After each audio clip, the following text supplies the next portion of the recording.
Hello everyone, welcome to the channel your constant support. तो अब next exam जो हमारा आने वाला है वो है IBPS PO का, जो कि one of the most important exams में से है। तो अब एक वीक बचा है, 16 and I think 22, in 3 dates पे एग्ज़ाम है। तो मैं एक 1 वीक का प्लान लेके आई हूँ, जो कि आप डेली बेसिस पे फॉलो कर सकते हो। ठीक है, तो बहुत डिटेल्ड, बहुत ही मतलब अच्छा प्लान है ये। तो अगर आप फॉलो करते हो तो आई एम 100% श्योर ये वो करेगा। ठीक है, तो सबसे पहले क्या करना है आपको, डेली बेसिस का प्लान मैं बता रही हूँ। तो एक मॉक आपको देना है। ठीक है, अब मॉक आप मैक्सिमम मैं बोलूँगी कि दिन में आप दो मतलब जब जैसे जैसे पेपर भी पास होता जाएगा तो 2 के आसपास ही दो। ठीक है, क्योंकि पूरे दिन आप मॉक ही थोड़ी देते रहोगे, उसका एनालिसिस भी करना होता है, आपको रिवीजन करनी होती है, प्रैक्टिस करनी होती है। ये चीज़ें ज़्यादा इंपॉर्टेंट होती हैं। जो मैंने देखा, बहुत सारी वीडियोस मैंने भी देखी हैं, उनमें बोलते हैं बस 3 से 4 वो मॉक्स ही दे जा रहे हैं, एंड आई थिंक वो स्ट्रैटेजी सही नहीं होती है। आप मैक्सिमम 2 मॉक्स दो। ठीक है, उसके बाद उनका एनालिसिस ज़रूर करना है कि आपके कौन से क्वेश्चन गलत हुए हैं, जो आपने करे हैं उनमें आपने कितना टाइम लिया है, आप और कितना सेव कर सकते हो। ठीक है, जो क्वेश्चन नहीं हुए थे उनमें क्या प्रॉब्लम है, और वगैरह वगैरह। पेपर में आप जब बैठोगे तो आप कैसे पेपर करोगे, वही मॉक्स तो वही सिखाते हैं ना हमारे को, कि हमारे को तैयार करते हैं कि पेपर में हम ऐसे पेपर हमें देना है।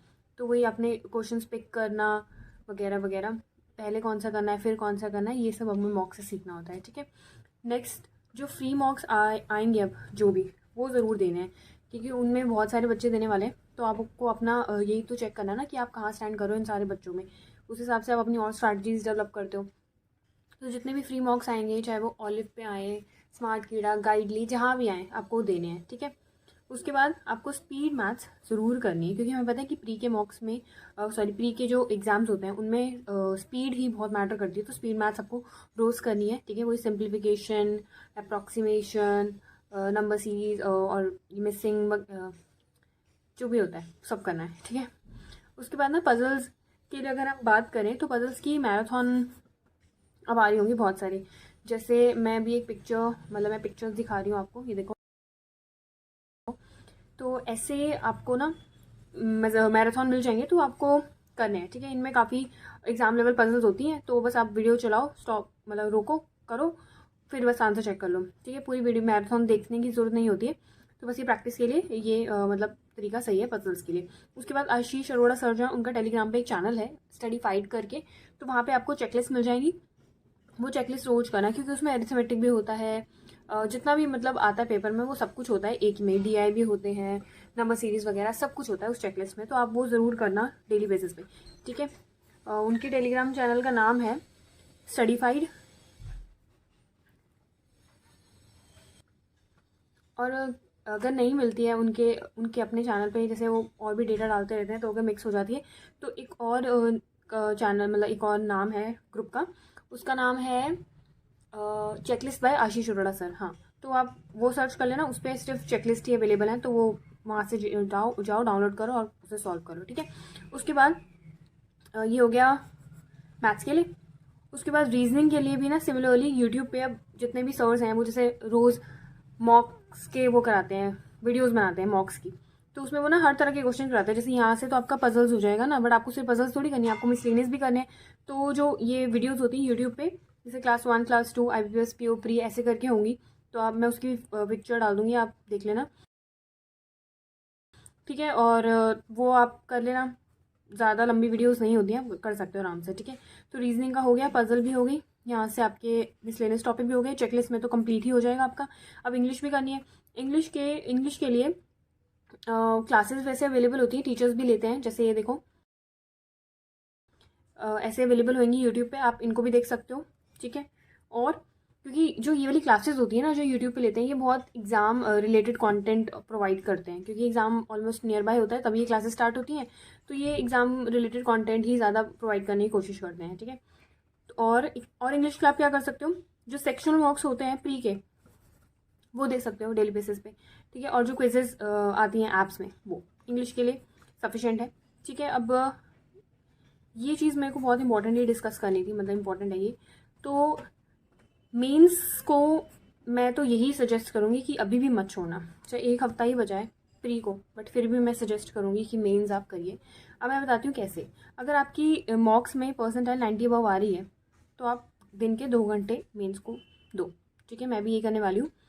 और मेरे ख्याल से 2 घंटे तो हम निकाल ही सकते हैं। अगर मान लो आप दिन के 10 से 12 घंटे, इतना तो बच्चा पढ़ेगा ही ना इस टाइम पे, इतने घंटे पढ़ रहे हो तो आप इसमें से 2 घंटे नहीं निकाल सकते। आप 12-14 घंटे आप बस प्री पढ़ते रहोगे, तो मेरे ख्याल से 2 घंटे हम निकाल सकते हैं। और अगर आपकी परसेंटाइल 80 अबव आ रही है तो आप सिर्फ 1 घंटा दो मेंस को और सारा प्री को दो। और अगर इससे भी कम आ रही है तो फिर आप बिल्कुल टाइम मत दो मेंस को, क्योंकि पहले मेन तो प्री ही निकालना है ना। तो ये उन बच्चों के लिए जो मतलब मुझे लग रहा है कि ऐसे बच्चे होते हैं जो मतलब जिनकी तैयारी सही होती है, तो उनके अगर इतनी परसेंटाइल आ रही है 90 अबव, 95 अबव, तो उनकी तैयारी इसका मतलब ठीक है ना, वो टाइम इन्वेस्ट कर सकते हैं। और अभी जैसे क्लर्क के एग्ज़ाम हुए हैं, आरआरबी के एग्ज़ाम हुए हैं, तो मेंस तो हम वैसे भी पढ़ ही रहे हैं साथ साथ, तो कुछ ऐसा तो नहीं है कि बिल्कुल ही नया स्टार्ट करना है बस। अब मेंस में भी क्या करना है मैं वो भी बताती हूँ। जैसे एक हाई लेवल डीआई कर ली है ना, कितना ही टाइम लगेगा, आधा घंटा। उसके बाद एक पज़ल कर ली 1 घंटा, मतलब आधा घंटा, ऐसे 1 घंटे का हो जाएगा। या फिर जो मेंस के मिसलेनियस टॉपिक्स होते हैं वो कर लिए, ठीक है। और या फिर इंग्लिश के जो मेंस के सेक्शनल मॉक्स होते हैं वो दे दिए। इनमें से कोई भी 2 टॉपिक हम कर सकते हैं डेली बेसिस पे, ठीक है। सब सब कर सकते हैं मेरे ख्याल से। तो जिनकी मैं बता रही हूँ 80-90 अबव परसेंटाइल आ रही है उनके लिए मैं सजेस्ट कर रही हूँ, ठीक है। जिनकी इससे कम आ रही है मैं उनको बोलूँगी कि बस प्री की ही तैयारी करो। जहाँ भी कमी आ रही है देखो कि कहाँ कमी आ रही है, क्यों परसेंटाइल ड्रॉप हो रही है, कहाँ मार्क्स कट रहे हैं, जो भी है, जो भी गलतियाँ हो रही है उन्हीं पे वर्क करो, क्योंकि पहले आपको अल्टीमेटली प्री ही क्लियर करना है मेंस देने के लिए। तो ये हो जाएगा मेंस का भी टाइम निकालना है डेली बेसिस पे। जैसे एग्ज़ाम से 1-2 दिन पहले, 2 दिन पहले, हाँ 1 या 2 दिन पहले आप छोड़ दो, मेंस बिल्कुल मत दो, क्योंकि आपको बस अब प्री के जोन में जाना है। बिल्कुल अपने दिमाग को प्री के लिए एकदम होता है ना रेडी कर लेना है, तो वो कर लेना है। और करंट अफेयर्स में अभी के लिए स्किप करने के लिए बोलूँगी, ठीक है। 1 हफ्ते हम स्किप कर सकते हैं, कोई दिक्कत नहीं है। और वैसे भी अभी इतने एग्ज़ाम्स आए थे, जैसे मेरा अभी कल क्लर्क का मेंस का एग्ज़ाम था, तो अभी जस्ट करंट अफेयर्स हम पूरा पढ़ के हटे हैं। तो ऐसा तो है नहीं कि बिल्कुल टच में ही नहीं है, अभी पढ़ के हटे हैं, ठीक है, बिल्कुल फ्रेश है। तो 1 वीक का गैप ले सकते हैं, मतलब इतना भी अभी इंपॉर्टेंट नहीं करंट अफेयर्स। तो ये जो मैंने पूरी टू डू लिस्ट बनाई है बहुत ही सोच समझ के, और मैं भी पूरी यही फॉलो करने वाली हूँ, इसलिए मैं आप लोगों को भी ये सजेस्ट कर रही हूँ, ठीक है। तो अगर आपको ये अच्छी लगती है तो मुझे बताना। और अगर आपको कोई भी डाउट है, चाहे वो किसी भी सब्जेक्ट से रिलेटेड हो, किसी भी टॉपिक से रिलेटेड हो, आप इसे कमेंट सेक्शन में पूछ सकते हो। मैं ज़रूर कमेंट का रिप्लाई करूँगी, ठीक है। और बस पढ़ते रहिए, मिलते हैं नेक्स्ट वीडियो में। Bye bye.